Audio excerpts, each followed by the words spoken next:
that happened, that's when I started thinking that the Jesus stuff and all this stuff, that's all a crock of shit.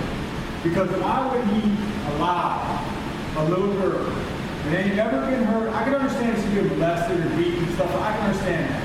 You know, and again, they was right for taking her from her mama, because her mama was, she was drunk in a damn motel room. That's really right for doing that. But people love that little girl, you know what I mean? Like, especially my mama, you know, and my grandparents. They love her, that's their grandbaby, you know? And why would, that's what made me stop believing in God, like, you know, in my Christian ways that I brought up. Gotcha. I'm thinking, why would he allow this little girl to be put into foster homes? And she was in foster homes for like a couple of years, and then she finally got adopted by these people from the welfare office. And I'm like, why would he allow that? You know what I mean? Why would the Lord allow that? And then, not only that, but, you know, little kids are born with hematomas on their faces. You know what I mean? Oh, yeah, dude, yeah. Just horrible stuff. You see, like, especially over other countries and stuff, it's real bad. You know? Those kids getting raped and stuff? Little kids getting molested. By the Catholic Church, like we were talking about. Yeah. Why would the Lord allow that to happen? If he's as good as we've been taught that he is, and if he knows so much, and if he's there at all times, why would he allow some precious little child to have that upon her face, or to grow, you know what I mean? Yeah. Why would he do that? Why would he allow that? And I understand, the parents might have done something. No, we're talking about this little baby. It's never done. No, it says in the Bible that the rule of the parent's sin contaminates the child. That ended in the book of Jeremiah. Right. So that's not true. See, that's where I started thinking, like, that's got to be bullshit. Because if this guy is supposed to be so great, you know, loves her so much, yeah. Why would he allow something like that to happen to a little baby that ain't gonna even love somebody? You know what I mean? If he allow that to happen to little babies like that, he molested, hematomas, and all that painful diseases these little babies have, I don't want no part of that person. You know what I mean? And that's what made me change from Christian to Odinism. You know what I mean? Yeah. Well, what does Odinism say about it? It really doesn't say a lot about that, Teddy. You know what I mean? It really don't. Yeah. You know? And to be honest with you, my own closed mind, that hurt me deep. You know? And, but bro, I think your question, I mean, this is a question that I asked too. Like I said, I had a son that died. And there's a couple things to say. I mean, one is, you know, like I know I'll see my son again. Yeah. But you're saying, like, what about all the pain and misery and so forth? Yeah, for like little kids and stuff like that. Yeah. They haven't done nothing to love people, you know what I mean? They haven't hurt nobody, they haven't done nothing to deserve a big hematomas on their face. You got a 1-year-old baby that's got a big hematomas on their face. It's just growing and sagging. You know what I mean? Yeah. That little baby don't deserve that. You know what I mean? They didn't do nothing to deserve that. You know, I don't care what their parents done. And even their parents might not even done nothing. You know what I mean? It's just some type of disease. Yeah, like I said, the parent theory doesn't. Right. Even the Bible doesn't do that. You know what I mean? So that's why I figure if the Lord is so good, he knows so much.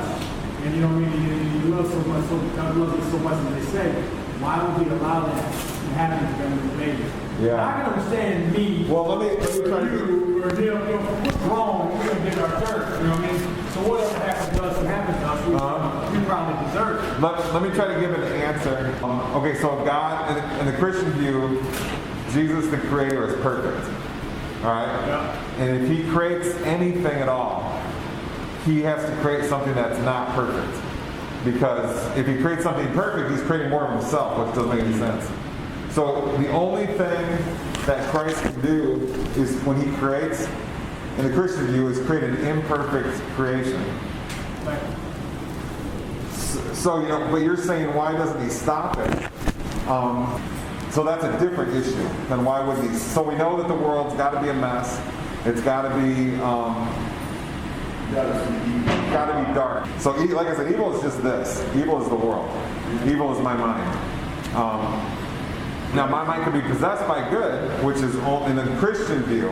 You might not agree with this, but the Christian view would say only God is good. People aren't good. Animals aren't good. there's this idea that God, the creation God made is good. The new Bibles, the corrupted Bibles like the NIV and stuff, they all say that what God creates is good. The old Bibles like the King James don't say that. They say that a creature can be good if he's possessed by the Lord. But why God doesn't stop all that stuff, like the child that's getting raped by a priest or something. But as far, okay, so God, so we know the world's going to be a mess. Why doesn't God stop it? Now, in my opinion, I think God does some stopping, and eventually, according to the Bible story, when the final return happens, the last coming, then he'll stop all of it at that point. And in my opinion, he saves everybody at that point. There is all this idea of hell forever and stuff. There are people that go to hell and are condemned, but I think the Bible is very clear. He says that God interrupts that and saves everybody. I can point out like 50 verses. The churches, they have it all backwards. They all are just into hating their enemies and stuff. So I think they like this idea that hell is. But yeah, as far as God not stopping the rape or something. I'm just big on the little kid thing. You know what I mean? Why would you allow a little kid to be, born with cancer? You know what I mean? Why just? Yeah. I mean, I'm not saying about torture and stuff like that, because that's a grown person or somebody else inflicting something on somebody. Yeah. You know what I mean? You can't. That's uncontrollable. I guess it's controllable, but in a way. I'm talking about I know what you're saying. A baby that's born with cancer. Why would you allow that precious child to be born with something that's just he's in pain? Well, okay. Okay. At the end of his life, why would you allow that? I said it's complicated, so let me try to explain it in 20 seconds as quickly as possible. Here's my opinion on that. So God, the Christian view, God's the creator of our souls. What we really are is not this outside, we're the inside, the soul. That's a Christian idea. And God, that's how God interacts with us through the soul. It says in 1 Samuel 16:7, humans look at the outside, God looks at the heart. So he looks at us, when he sees us for who we are, he looks at the inside. Anyway, so I hold the view that God, it says in a lot of verses like God creates all things. So I view that as not like God creates everything that exists, but God creates everything. He has to be a creator from infinity to infinity. So if that's the case, he creates an infinite and never-ending number of souls and worlds and creation stuff. That's my opinion. And I can pick that out of the Bible if we had time. But so now, here's the thing. If he creates all this crazy amount of souls, and no two are identical to each other, like you're different than me. So every soul has to be different than every other soul. So then there's going to be a spectrum of all the different souls of different qualities from one end to the other. And then one of those sets of qualities, the spectrum will be, like you take the quality of how much you're like God, similar to him. There's going to be a spectrum of all the infinity of souls God creates, like me and you, that dude and that dude. There's going to be those that are most like God, and those that are least like God. Now, that's why I think in that spectrum, those that are not like God can't be saved in this world. They have to be saved at the end of the world. And it says in the Bible that God will burn them. He'll burn away their sin, burn away their flesh, and save their spirit. 1 Corinthians 5:5, 1 Corinthians 3:15.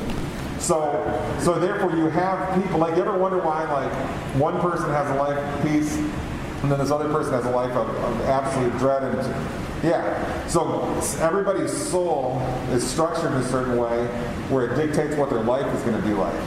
Like one person has a soul which says they're going to be rich. One person has a soul that says they're going to be poor. One person has a soul that says they won't know God because they're not like him. Another person has a soul. Yeah. Well, if that's the case, though, we're destined to be certain ways. It's just the way. Well, if that's correct. Now I'm picking this out of Bible verses, and I'm going to say this is a biblical principle, like Colossians 1:16, 1:17, and so forth. But if that's the case, then like the baby who has the deformity, just a horrible situation, that baby, although it's cute and beautiful and so forth, and a creation of God, would have a soul that's corrupted, and that manifestation on its face would be an emanation of that, a manifestation of that. So you're looking at a beautiful child, but it's actually a corrupted soul. And it can't really be any other way, because if you have a corrupted soul, you're a corrupted soul. And you have to be saved then. So you have all these souls from one end to the other. They're all corrupted, just some much more than the others. I'm corrupted. I'm a sinner. But some are more corrupted, and those are ones that have certain situations that are real horrible. Even like a young child, it can't be any other way, because if their soul is not like God, then they're going to have features that are the opposite of God. The opposite of God is misery and torture and so forth. But, like I said, there's a lot of verses I can pick out. Like 1 Timothy 4:10 says, Jesus is the Savior of all people. Romans 3:22, the faith of Jesus will be inserted into all men. That's what the early Bibles put it that way. The corrupted newer Bibles don't put it that way. Yeah, I would never read one. Pardon? Yeah, I used to. I mean, you can be saved, and I know that when I started believing in the Bible, I was saved by Christ, and that's the way I put it as a Christian. But yeah, as I researched more, I realized that the old Bibles there's a big difference. But I think that seems to explain why there could be a baby with that incredible situation that God doesn't stop. But the thing is, though, God does stop that, according to Christian view, at the end of the world. So you got all these people, you, me, and everybody else. Some of us, there's a few of us in the world that God chooses to be saved because they're on this end of the spectrum, their souls are like Him, and all the rest are condemned. And they don't know God, they live horrible lives, and some of the Christians even live horrible lives too. Now, but at the end of the world, the Bible's very clear that God will raise everyone up, and He splits. In the Gospel of Matthew, it talks about the angel of death splits those who are going to be burned, and those who are going to be raised up to be in the sky with Christ, because as He comes, He's in the sky, and we meet Him there. But it says very clearly in other verses of the Bible, the burning is a baptism. It's a purification. Remember, John the Baptist says in Luke 3:16. You go ask a pastor, what does this verse mean? They'll be like, oh, I don't know. It's, No, that's John 3:16. Luke 3:16 says, John the Baptist says, I am not the same, because they thought John the Baptist was the Christ, the Messiah. He says, I'm not the Christ, but I'll baptize you, but with water. He says, one comes after me, and then he pointed him out a little bit later. He says, one's coming after me who is the Christ, and he'll baptize you with fire. It says in the Bible that God is the all-consuming fire. He's the flame of love. When Moses saw God, it was in a bush, but the bush wasn't burning up. The fire was God. God is fire, and when He appears at the end of the world, He'll be fire. He'll burn the whole place. And it says in many verses, Zechariah 9:11, there's another one, that everybody will be saved up to that point.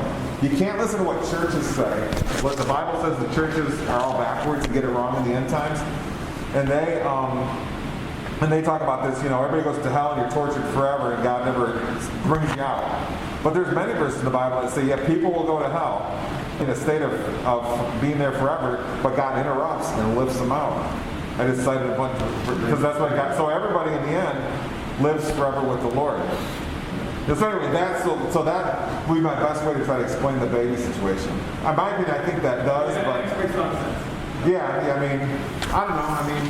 But the most important thing, guys, I would just encourage all you guys, do the same thing I'm doing in my life, is just try to make contact with the power that creates all of this, And just, how do you do that? You just sit there and believe in Him and talk to Him. Go to the west side of the United States.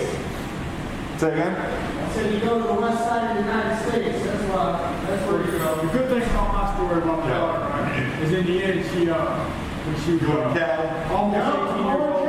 Because again, me and my oldest child, we were looking for her on the internet and stuff like that. Yeah. They changed her middle and last name, so we couldn't find her. Oh, wow. But she ended up finding me. Really? Yeah, my daughter. Dude, that's crazy. She found me, and I was locked up, so I finally found you. And wow. I hope you want to be in my life. So you also just got a letter or something? It was from her? Yeah, I got a letter. Dude.